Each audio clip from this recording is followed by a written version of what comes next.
देखा जाए इसमें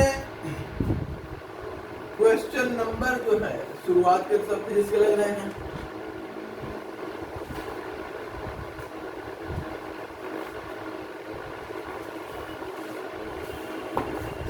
ट्वेंटी 29 से अच्छा चलिए क्वेश्चन 29 देखा जाए।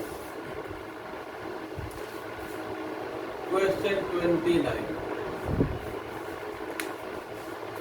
The energy equivalent to 1 kilogram of matter is about 1 kilogram द्रव्य के समतुल्य एनर्जी कितनी होगी। तो देखिए मैटर को एनर्जी में हम बदलते हैं किस इक्वेशन से, E इक्वल टू mc²। तो द्रव्यमान कितना है 1 किलोग्राम, m की वैल्यू 1 है और C3 इंटू 10⁸ का स्क्वायर, तो ये हो जाएगा कितना 9 इंटू 10⁻16, ठीक है ना, इतना हो जाएगा ये जूल में।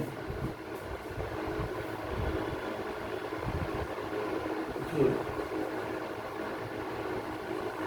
अब ये जो 9 है उसको 9 को अगर आप 10 मान लें तो हम इसको लिख सकते हैं 10⁻17 जूल, ठीक है ना। जो 9 है इसको 10 कर देंगे तो ये 16 का 17 हो जाएगा, 10 हट जाएगा, ठीक ना। आगे देखते हैं अब question number 30। Question number 30 which one of the following particle कौन सा अनस्टेबल है। तो हमने बताया था इलेक्ट्रॉन, प्रोटॉन, न्यूट्रॉन और अल्फा में ये सबसे कम स्टेबल होता है, लीस्ट स्टेबल या हम कहें unstable.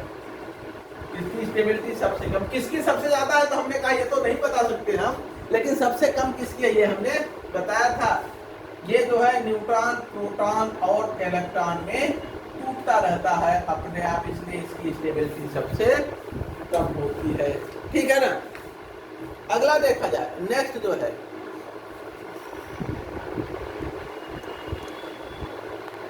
Question number 31। Question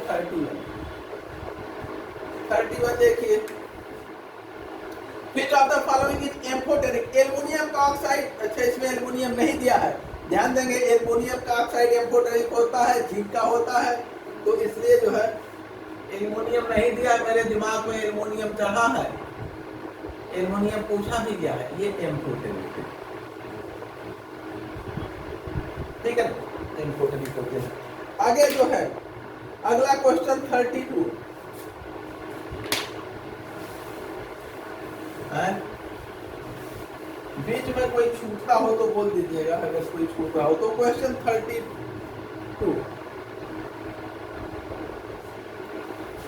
according to hitch,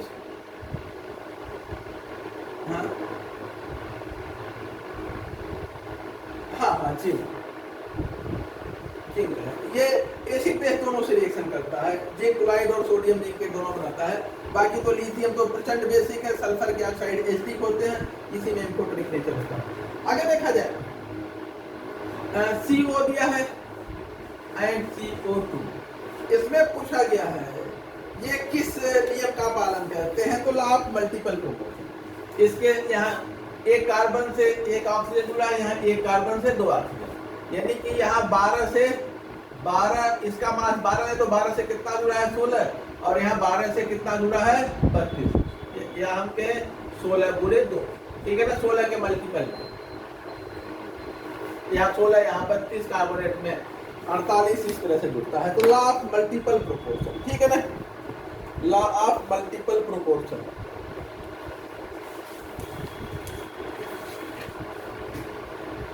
next देखते हैं अगला जो है क्वेश्चन नंबर,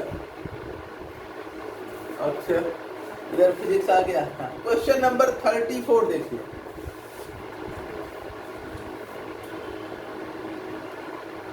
इसमें क्वेश्चन नंबर 33 को भी देखा जा सकता है।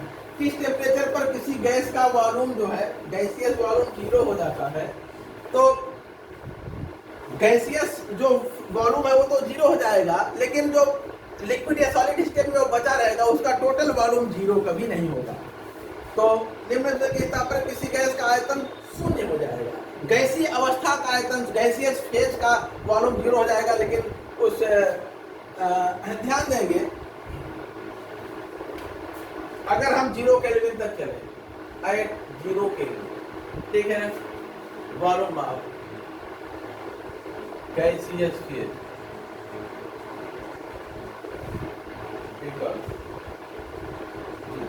गैसीय अवस्था का जो आयतन है वो शून्य हो जाता है। और ये क्वेश्चन 33 है।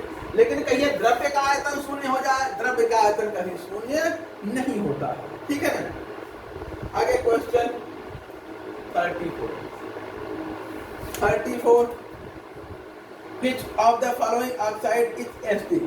तो इसमें सल्फर के ऑक्साइड देखिए, सोडियम ऑक्साइड ये बेसिक है, एल्यूमिनियम ऑक्साइड एम्फोटेरिक है, सल्फर के ऑक्साइड ये एसिडिक। तो सल्फर के ऑक्साइड एसिडिक है। अगला क्वेश्चन 35 देखा जाए। न्यूट्रॉन की खोज किस वैज्ञानिक ने किया था? चैडविक ने। क्वेश्चन 36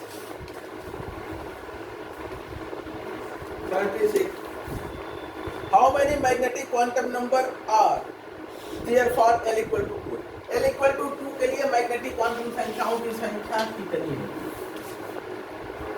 L = अगर 2 है, L = 2 हो तो m की वैल्यू -2 -1 0 +1 बराबर 5, ठीक है ना। अब ये ना कहिएगा कि सर 2L + 1 से भी तो निकल सकता है, तो वही तब भी निकलेगा 5, ठीक है ना। लेकिन -2 से +2 0 से 5 हो गया, सीधे फार्मूला लगाने की कोई जरूरत नहीं। आगे देखा जाए क्वेश्चन 37 अबाउट के अनुसार एनर्जी का बढ़ता हुआ क्रम, एनर्जी लेवल का बढ़ता हुआ क्रम देखा जाए 3 से है, 3s 3p 4s 3d ये आता है क्रम। अब देख लीजिए किसमें है, ये जिसमें विकल्प में होगा ये वही सही होगा, ठीक है।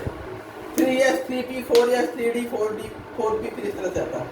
आगे जो है क्वेश्चन नंबर 38, क्वेश्चन 38 इसमें है इलेक्ट्रॉनिक कॉन्फ़िगरेशन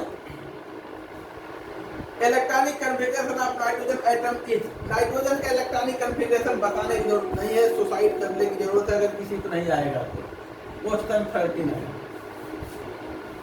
अच्छा, when alpha ray is emitted atomic number of the element decreases by 2 and mass number decreases by 4, this law is known as, किस नाम से जानते हैं? ग्रुप डिस्प्लेसमेंट लॉ, ठीक है ना।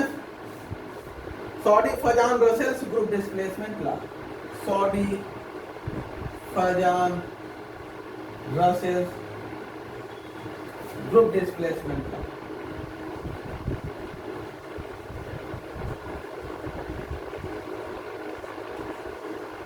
ठीक है, अल्फा निकलता है तो 2-4 की कमी आती है, बीटा निकलता है तो 1 की वृद्धि होती है एटॉमिक नंबर, मास नंबर प्रभावित नहीं होता, ठीक है ना। अब आते हैं क्वेश्चन नंबर 40। एटम बम जब टूटता है तो बहुत ज्यादा एनर्जी निकलती है, और ऐसा इसका कारण क्या है? बहुत ज्यादा द्रव्यमान में क्षति। क्वेश्चन 40 इनका कहना है कि एटम बम जब विखंडित होता है तो बहुत ज्यादा एनर्जी निकलती है, और अत्यधिक एनर्जी निकलने का कारण क्या है? एप्रिसिएबल लॉस ऑफ मास, द्रव्यमान में अत्यधिक क्षति, हाई एनर्जी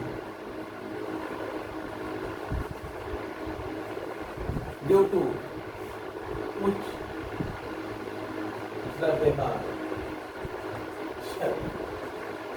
ठीक है। बहुत ज्यादा एनर्जी निकलने का कारण क्या है? मास में बहुत ज्यादा लॉस होना, द्रव्यमान क्षति, नाभिक के विखंडन में बहुत ज्यादा द्रव्यमान घट जाता है, और वो द्रव्यमान = mc² समीकरण के अनुसार एनर्जी में निकल जाता है। आगे क्वेश्चन 41 देखा जाए। Potassium nitrochloride K2FeCl5NO+, potassium nitrochloride formula भी इसका याद रखिए, क्या पूछा जा सकता है। इसका फार्मूला दिए हैं K2FeCN5NO+, ठीक है ना। ये नाइट्रोसोनियम है। पोटेशियम, अच्छा आयरन की ऑक्सीडेशन स्टेट, इसका ऑक्सीडेशन स्टेट पूछा है, तो यहाँ 2, यहाँ पोटेशियम का +2 हो गया, आयरन का X मान लें, साइनाइड का -5, इसका +1 = 0। X = क्या हो जाएगा 3, यानी कि इसको इधर कर देना तो 5 - 3 यानी कि +2, ठीक है। यहाँ आयरन +2, NO का +1 नाइट्रोसोनियम दिया है इन्होंने। हाँ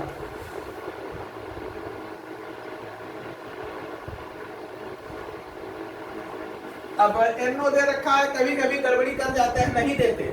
देखिए नाइट्रोसिल और नाइट्रोसोनियम, NO है तो इसको नाइट्रोसिल कहते हैं, NO को नाइट्रोसिल, इसका +1 होता है, इसका 0 होता है, और NO+ ये नाइट्रोसोनियम होता है, इसका +1 होता है। और पोटेशियम नाइट्रोक्लोराइड में यही होता है, ये +1। यदि पेपर बनाने में नहीं दे रहे हैं, छोड़ दे रहे हैं, तो उनकी फॉल्ट है। और फिर आप इस समझ ये ध्यान दीजिएगा कि नाइट्रोक्लोराइड में +1 होता है, ध्यान रखिएगा। और क्या, हाँ अब बोलिए। हाँ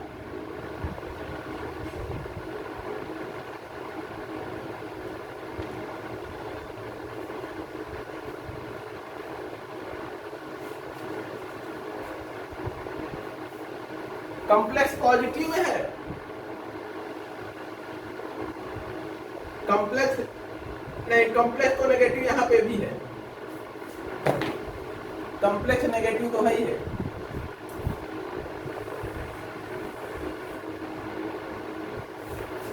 ऐसा कुछ नहीं है, ऐसा कुछ नहीं है। कॉम्प्लेक्स पॉजिटिव कैसे होगा? अरे ये सब तो नेगेटिव है तो पॉजिटिव कैसे हो जाएगा? एक इसको आप हटा देंगे तो यहाँ +3 आ जाएगा, यहाँ 3 आ जाएगा, ठीक है ना। आयरन का +3 हो जाएगा। अब इसका +3, इसका -5, तो यहाँ 2 बचेगा, इसको हटा दे, यहाँ +3 हो गया, ठीक है ना। इसका चार्ज हटाएंगे तो आयरन फेरस +3 में हो जाएगा, इसका चार्ज लगा देंगे तो +2 में हो जाएगा, और कुछ नहीं बदलेगा, कॉम्प्लेक्स आयरन का चार्ज वही रहेगा। नाइट्रोक्लोराइड में +2 में होता है, +1 में नाइट्रोजन होता है, लेकिन कभी कभी ज्यादातर बुक्स में जो लिखते हैं, लिखते समय उसको छोड़ देते हैं, गड़बड़ा देते हैं, कंफ्यूजन की स्थिति बन जाती है, ठीक है ना, फिर वो गड़बड़ाता है। आगे देखा जाए क्वेश्चन 44। CrF6 है, क्रोमियम एटम हाइब्रिडाइज। CrF6 में क्रोमियम का हाइब्रिडाइजेशन, ये किस 3 इसका हाइब्रिडाइजेशन बता दो। यानी कि क्रोमियम के 3 इलेक्ट्रॉन निकले हैं ना,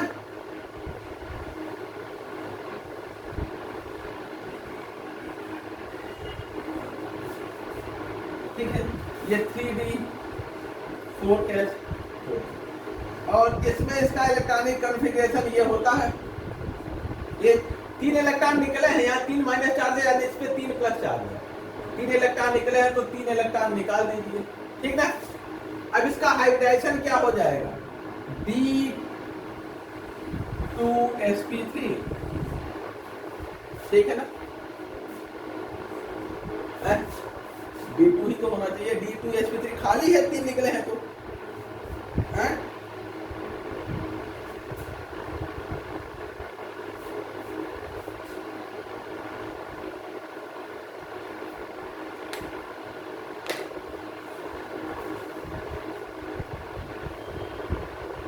जब इसका ये रिक्त है तो क्यों नहीं लेगा?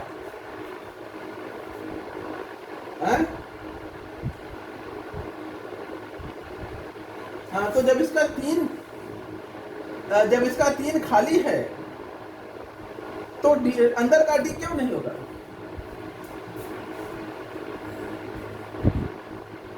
हाँ, जब इसमें 2 अंदर का खाली है, वैकेंट है, तो हमेशा लो एनर्जी वाले ऑर्बिटल हाइब्रिडाइजेशन में भाग लेते हैं, हाई वाले नहीं। जब लो वाला नहीं संभव है तब हाई का लिया जाता है। चलिए अगला, इस बार भैया एक्सप्लेन करके हमारे भाई दिए हैं उल्टा सीधा।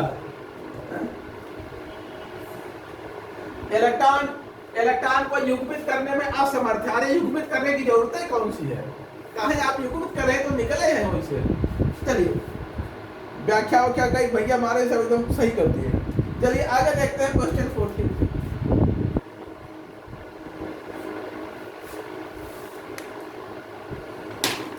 The number of beta and alpha particle lost when. देखिए इस तरह के भी सवाल भी एक आध हम लोगों ने देखे हैं, फिर उसी तरह का रिपीट हो गया। और मतलब वही सवाल ही है।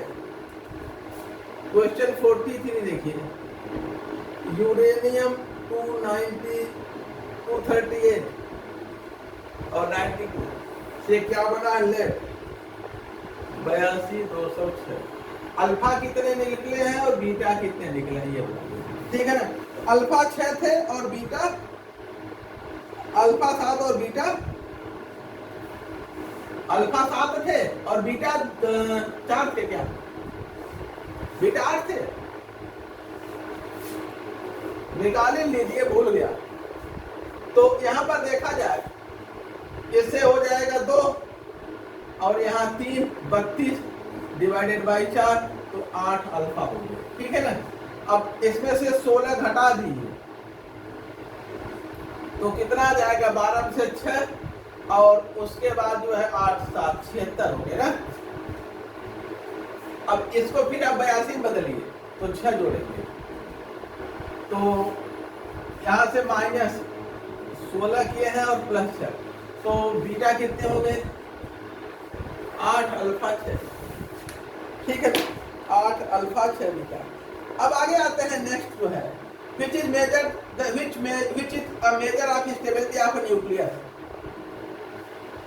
न्यूक्लियस की स्टेबिलिटी का माप, binding energy, bond energy, both नहीं बाइंडिंग एनर्जी, ठीक है ना। माइक ऑफ कर दिए भाई, आप लोग सोता हमारा कान खा जाते हैं कड़बड़ कड़बड़ करके। जो बोलने के शौकीन है वो माइक ऑफ भी करने की शौक पाल ले। देखा जाए बाइंडिंग एनर्जी ये stability of nucleus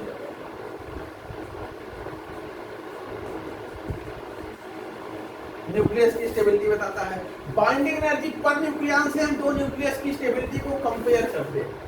binding energy per nucleon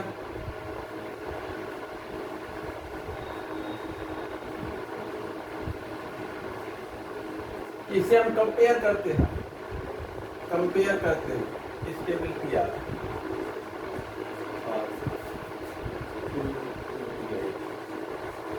दो नाभिक हो या दो से अधिक हो उनकी स्टेबिलिटी का कंपेरिजन। अब आते हैं क्वेश्चन 45। देखा जाए अब आ गया इनका सवाल। अभी एक बार हमें वहां परेशान करते फिर हम यहाँ आते तो फिर सबको बताते। और देखिए Fe2 प्लस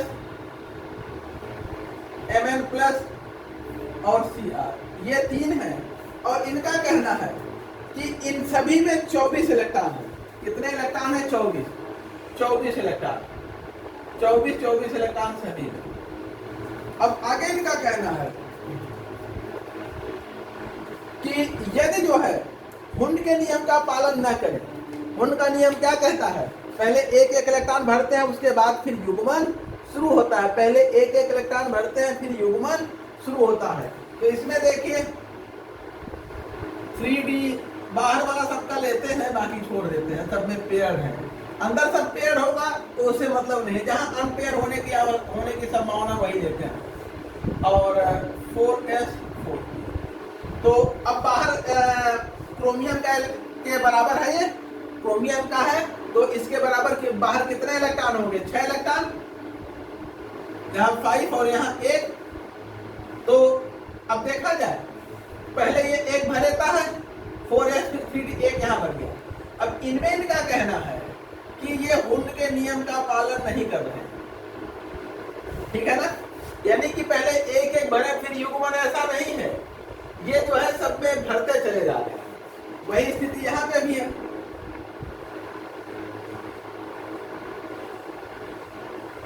तो पहले 4s भरता है फिर 3d तो 4s में 1 इलेक्ट्रॉन आ गया। 3d में हुंड के नियम की ऐसी तैसी यहाँ बची है। क्रोमियम में देखा जाए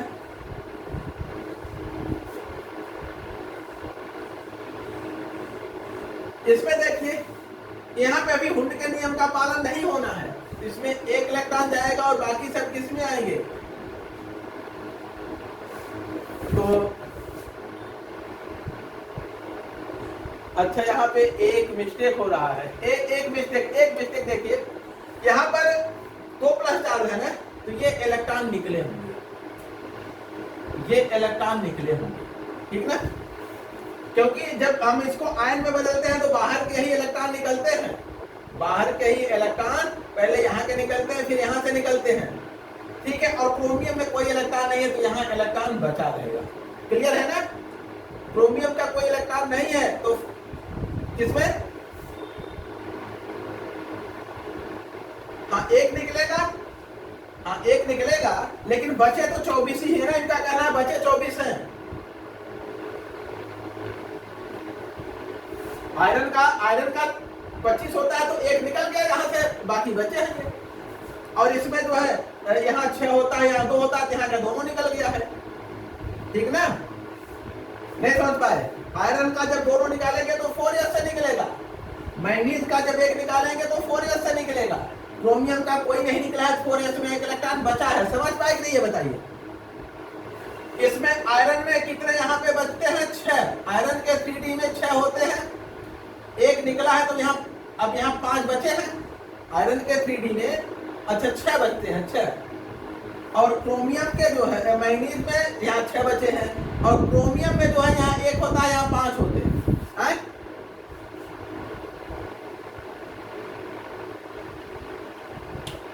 अच्छा मैंगनीज में 5 होते हैं, ठीक।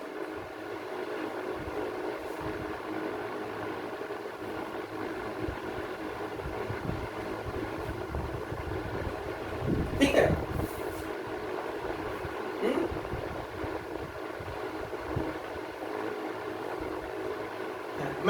मैंगनीज का एक निकला है, ठीक है ना, मैंगनीज का एक निकला तो यहाँ से निकल गया, यहाँ एक बचा है, बाकी यहाँ 5 थे तो हमने उसको नियम का उल्लंघन करके डाल दिया। आयरन का 2 निकला है, यहाँ सब निकल गया, जो 6 बचे हमने मैंगनीज के नियम का उल्लंघन कर दिया।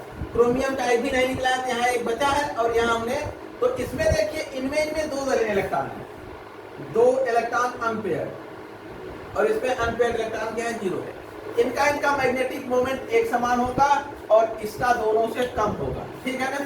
तो आयरन का कम होगा, Fe2 प्लस का 0 है, और इसका मैंगनीज प्लस इसका बराबर होगा Cr के, ये दोनों आपस में बराबर, ठीक है।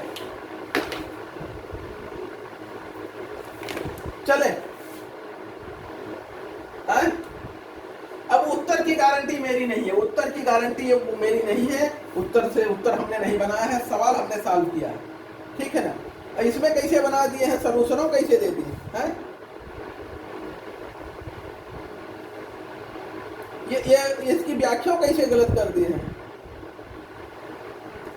Fe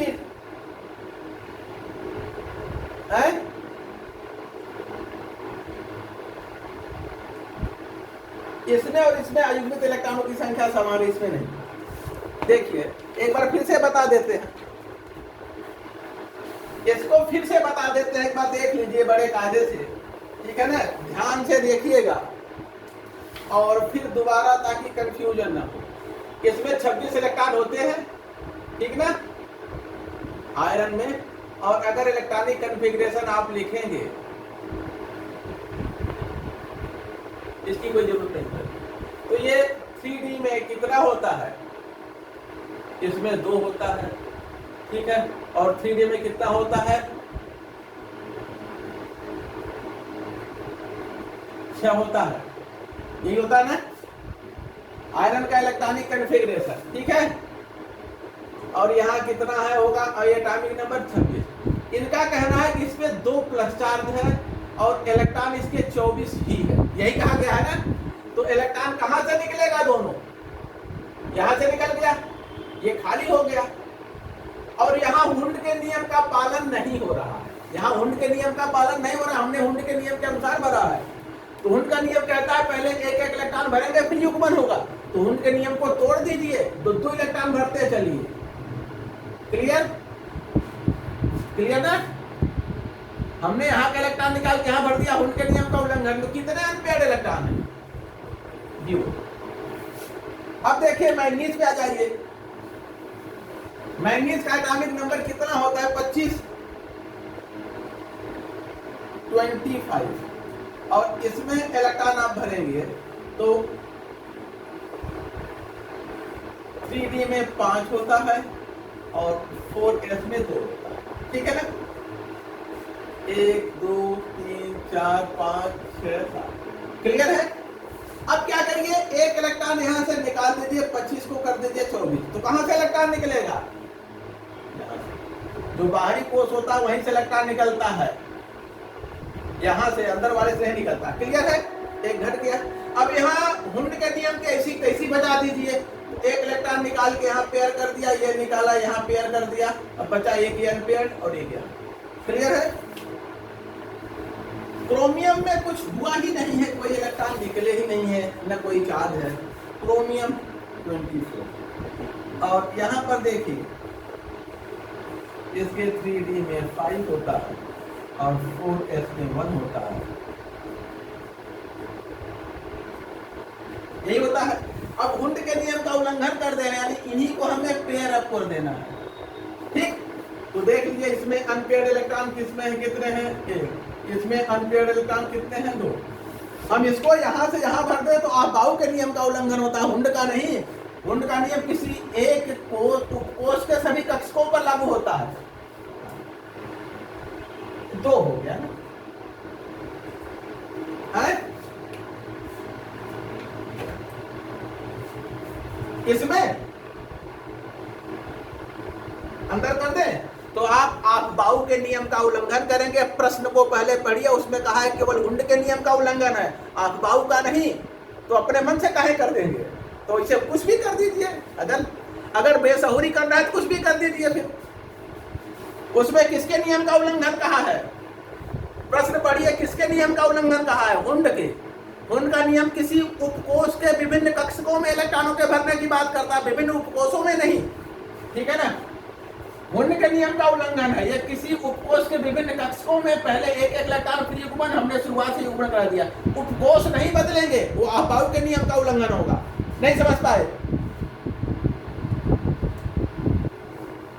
अरे बुक वाला काहे गलत कर देंगे?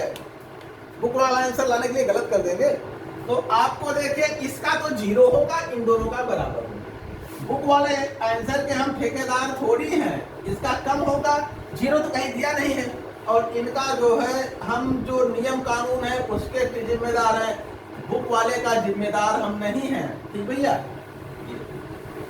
जो लॉजिक कहता, जो तर्क कहता, जो नियम कहता उसको हम बता रहे हैं। बुक की में हमारी ठेकेदारी नहीं है, बुक वाले जाने। सब गलते होते एक्सप्लेन भी कर दिए हैं। इसमें देखिए इन्होंने क्या दे रखा है, जो मैं देख रहा था हल्का सा, इन्होंने दे रखा है कि Fe2+ और Mn+ में अयुग्मित इलेक्ट्रॉनों की संख्या समान है। कहाँ इन दोनों में अयुग्मित इलेक्ट्रॉनों की संख्या समान है? कैसे? हुंड के नियम का उल्लंघन करके समान कर दिए। हुंड का नियम कहता है पहले एक एक इलेक्ट्रॉन भरेंगे फिर युग्मन। हमने क्या किया? युग्मित कर दिया, 2 भर दिया, तभी तो उल्लंघन हुआ। तो कहाँ दोनों बराबर है? अब ये तो सॉल्व किए हैं वही इसका जवाब दे सकते हैं। चलिए आगे देखते हैं। मिटा देना, अब तो कोई डाउट नहीं है। हाँ, अनपेयर्ड इलेक्ट्रॉनों की संख्या के आधार पर अनपेयर्ड इलेक्ट्रॉनों की संख्या से हम निकालते हैं। ठीक है ना? अगर अयुग्मित इलेक्ट्रॉनों की संख्या समान है तो न्यू इक्वल टू होता है, अभी तक ये नहीं जान पाए, n+2 4 मैग्नेटा। ठीक है ना? अभी ये फार्मूला आपको कभी नहीं मिला है? परमाणु संरचना में लेकर के हर जगह ये फार्मूला है। और जब परीक्षा 4 दिन लगे तो आप कर रहे हैं कि अयुग्मित इलेक्ट्रॉनों से मैग्नेटिक मोमेंट का फार्मूला क्या होता है। मारा यार चौपट कर। आगे देखा जाए, क्वेश्चन नंबर 46 45 था ना? क्वेश्चन नंबर 46, क्वेश्चन 46 देखा जाए। नंबर ऑफ OH, एक सवाल यही देख लीजिए लास्ट, उसके बाद समय सवाल। Number of OH ion in 1 ml solution आप pH कितना, pH कितना दिया है? ये 13, तो POH कितना हो जाएगा? 1। ठीक है ना? क्योंकि pH + POH ये बराबर 14 होता है। अब POH हमें मिल गया तो POH किसके बराबर होता है? Minus log concentration of OH ion. ठीक है, ये A इक्वल टू है minus log concentration of OH ion. ठीक है, या हम कहें log 1 upon OH ion concentration, ये बराबर 1 है।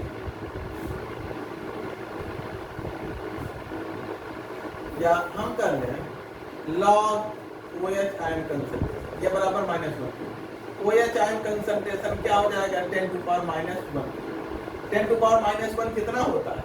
1/10, यानी कि 0.1 मोल पर लीटर। तो इतना मोल कितना, मानी कितना आयन होंगे? OH आयन इतने मोल OH आयन है। अब हमें OH आयनों की संख्या निकालने, तो एवोगैड्रो नंबर से मल्टीप्लाई कर दिए। 0.1 इंटू 6.022 इंटू 10.23 आयन, इतना मोल है, यानी इतने आयन हो गए। यहाँ ये इसको हटा के यहाँ 2 कर दीजिए, इसको आप देख सकते हैं 6.022 इंटू 10.20 आयन। ठीक ना, नोट कर लीजिए। अब इसमें भी कहीं कोई गलती होगी तो उसके जिम्मेदार जो है,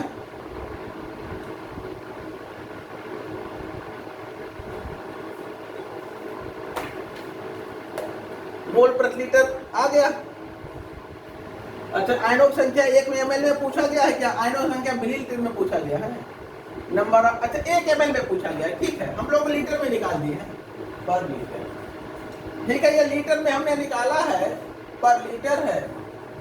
हम ml में निकाला है, 1000 से और भाग कर दीजिए, तो 6.022 इंटू 10^22 अपॉन 1000 आयन पर ml। ठीक है ना, तो 19 आ जाएगा। इसी के साथ खत्म करते हैं। और अब आगे जो है हम लोग 46 तक निपटा दिए। कल अब ये खत्म हो जाएगा आराम से। हाँ बताइए।